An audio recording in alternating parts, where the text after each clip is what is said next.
कारभार उघड झालाय। मंत्री चंद्रशेखर बावनकुळे यांनी थेट विधान परिषदेमध्ये घोटाळ्यासंदर्भातली कबुली दिली आहे।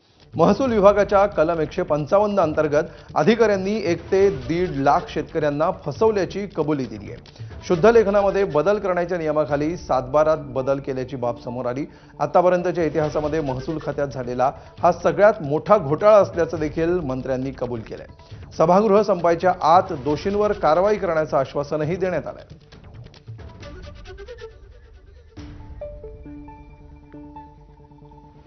तर या क्षणाची ही सगळ्यात मोठी आणि धक्कादायक बातमी आहे। अधिकाऱ्यांनी 1 ते 1.5 लाख शेतकऱ्यांना फसवलं अशी कबुली खुद्द मंत्र्यांनी दिलेली आहे। आणि या सगळ्या प्रकारामध्ये महसूल विभागाच्या कलम 155 अंतर्गत अधिकाऱ्यांनी 1 ते 1.5 लाख शेतकऱ्यांना फसवल्याचं समोर आलंय। मंत्री चंद्रशेखर बावनकुळे यांनी थेट विधान परिषदेमध्ये या घोटाळ्यासंदर्भातली कबुली दिलेली आहे आणि महसूल खात्यातला हा भोंगळ कारभार या निमित्ताने चव्हाट्यावर आलेला आहे। अधिक माहिती देत आहेत आमचे प्रतिनिधी निलेश बुधावले। निलेश, नेमका काय हा सगळा घोटाळा आहे, काय म्हटलंय मंत्र्यांनी या कबुलीमध्ये?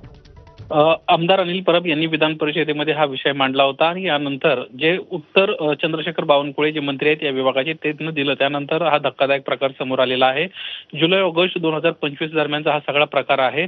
जमीन महसूल कायद्याअंतर्गत वेगवेगळी कलमं आहेत आणि त्या कलमांमुळे अधिकाऱ्यांना काही महत्त्वाचे अधिकार प्राप्त झालेले आहेत। यातीलच कलम 155 चा वापर करून प्रामुख्याने 7/12 उतार्यावरील लेखन दोष किंवा शुद्ध लेखनातल्या चुका दुरुस्त करण्यासाठी हा अशा प्रकारे घोटाळा केला जात असल्याचं स्वतः आज या सभागृहामध्ये अनिल चंद्रशेखर बावनकुळे यांना सांगितलेलं आहे। साधारणपणे शुद्ध लेखन आणि या सगळ्या बाबींचा जर विचार केला तर साधारणपणे 1.5 लाख शेतकऱ्यांची आतापर्यंत अशा पद्धतीनं कुठेतरी फसवणूक झालेली आहे असं देखील या उत्तराच्या निमित्तानं म्हटलेलं आहे। आणि अधिवेशन संपेपर्यंत या संपूर्ण प्रकरणी मी अधिकची माहिती घेतो आहे, अधिकारी कोण आहेत त्यांची देखील माहिती घेतो आहे आणि या सगळ्यांवर कारवाई केली जाईल अशा पद्धतीचं आश्वासन देखील आज चंद्रशेखर बावनकुळे यांनी सभागृहामध्ये दिलं आहे।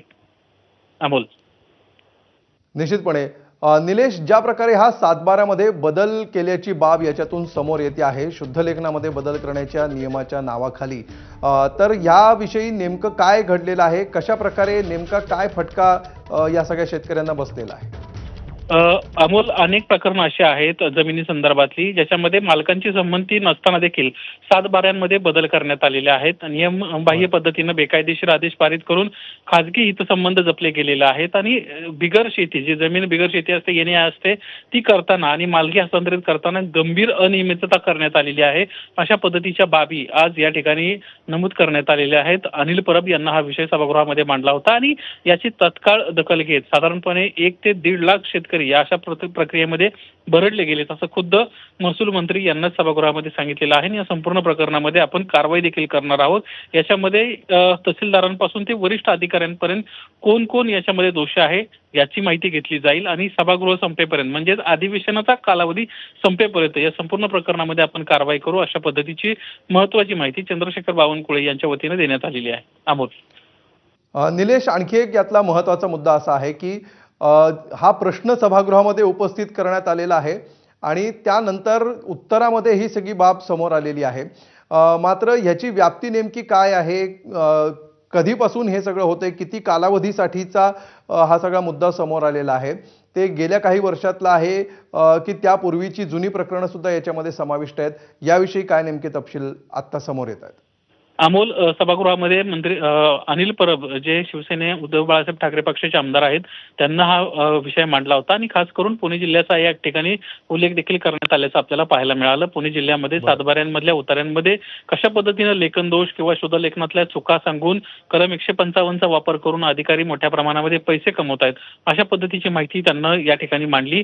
साधारणपणे जुलै-ऑगस्ट 2025 या दरम्यानचा हा सगळा प्रकार आहे असं त्यांचं म्हणणं होतं आणि या सगळ्या अधिकाऱ्यांच्या या केवळ एका कलमाच्या गैरवापरामुळे साधारणपणे 1 ते 1.5 लाख शेतकरी कशा पद्धतीनं भरडला गेलेला आहे आणि कशा पद्धतीनं त्यांच्याकडून पैसे उकळले गेलेले आहेत याची मालिकाच आज सभागृहामध्ये अनिल परब यांच्या वतीनं वाचण्यात आली आणि त्यानंतर चंद्रशेखर बावनकुळे यांना देखील या प्रश्नाचं कौतुक करताना अशा पद्धतीचे गैरव्यवहार होत आहेत याच्याकडे आमचं तुम्ही लक्ष वेधलं यासाठी आभार देखील मानले आणि या संपूर्ण प्रकरणामध्ये महसूल खात्यानं गंभीररित्या दखल घेतलेली आहे आणि या संपूर्ण प्रकरणात लवकरात लवकर आपण कारवाई करू अशा पद्धतीची आश्वासनं देखील दिलेली आहेत। या प्रकरणामध्ये प्रामुख्याने जर आपण पाहायला गेलं तर छोट्या चुका असतात आणि त्या चुकांची किंमत जी आहे ही मात्र मोठी चुकवावी लागते.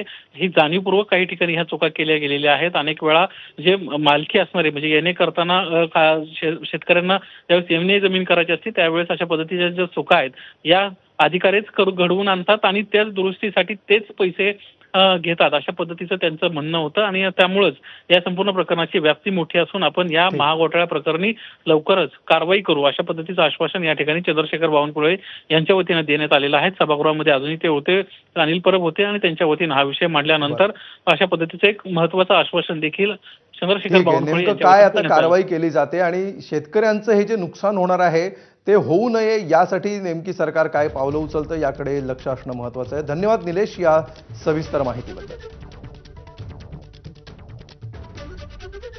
परब साहेब मी आपल्याला मान्यच केलाय असं बरोबर नाही मान्यच केलाय. मी सभागृह संपण्यापूर्वी या सभागृहात कारवाई घोषित करेल.